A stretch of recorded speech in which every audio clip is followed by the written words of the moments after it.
വയനാട് CPIM-ലെ സംഘടനാ പ്രശ്നം അയവില്ലാതെ തുടരുന്നു.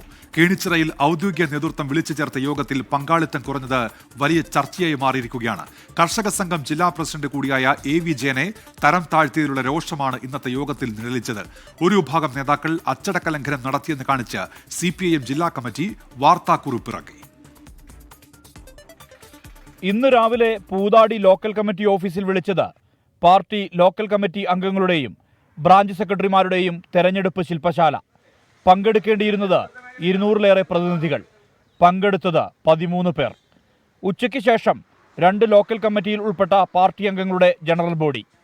ഇതിൽ പങ്കെടുക്കേണ്ടത് 100-ലേറെ വരുന്ന അംഗങ്ങൾ, പങ്കെടുത്തതാകട്ടെ 35-ൽ താഴെ പേർ.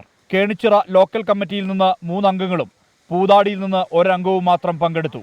ജില്ലാ സെക്രട്ടറി K റഫീഖ്, സംസ്ഥാന കമ്മിറ്റി അംഗം CK ശശീന്ദ്രൻ, ജില്ലാ സെക്രട്ടേറിയറ്റ് അംഗം രുക്മണി സുബ്രഹ്മണ്യൻ എന്നിവർ ഉൾപ്പെട്ട നേതാക്കളുടെ നീണ്ട നിര ഉണ്ടായിട്ടും പാർട്ടി പ്രവർത്തകർ വിട്ടുനിന്നവരിൽ ലോക്കൽ കമ്മിറ്റി സെക്രട്ടറിമാരടക്കം ഉൾപ്പെടും. കർഷക സംഘം ജില്ലാ പ്രസിഡന്റ് AV ജയനെതിരായ നടപടി വിശദീകരിക്കുക എന്നായിരുന്നു ഉദ്ദേശം. എന്നാൽ അംഗങ്ങളുടെ പങ്കാളിത്തം ഇല്ലാതായി വന്നതോടെ ജയനെ അനുകൂലിക്കുന്നവരുടെ എണ്ണത്തെക്കുറിച്ച് നേതൃത്വത്തിന് ബോധ്യമുണ്ടായി. കഴിഞ്ഞ ഏപ്രിൽ മാസം പഞ്ചായത്തിനെതിരായ മനുഷ്യച്ചങ്ങലയുടെ പങ്കാളിത്തം 1000-ൽ അധികമായിരുന്നു. ജയനെതിരായ നടപടിയിൽ താഴെത്തട്ടിൽ പോലും എതിർപ്പ് ശക്തമെന്ന് തെളിയിക്കും വിധത്തിലായിരുന്നു ഇന്നത്തെ വിട്ടുനിൽക്കൽ. 5 വർഷം മുമ്പുണ്ടായ സംഭവത്തിൽ സാമ്പത്തിക ക്രമക്കേടാരോപണം ഉന്നയിച്ചാണ് AV ജയനെ പുൽപ്പള്ളി ഏരിയ കമ്മിറ്റിയിൽ നിന്ന് ലോക്കൽ കമ്മിറ്റിയിലേക്ക് തരം താഴ്ത്തിയത്. താൻ പാർട്ടിയിലെ വിഭാഗീയതയുടെ ഇരയാണെന്ന് ജയൻ തുറന്നടിച്ചിരുന്നു. 24 വയനാട്.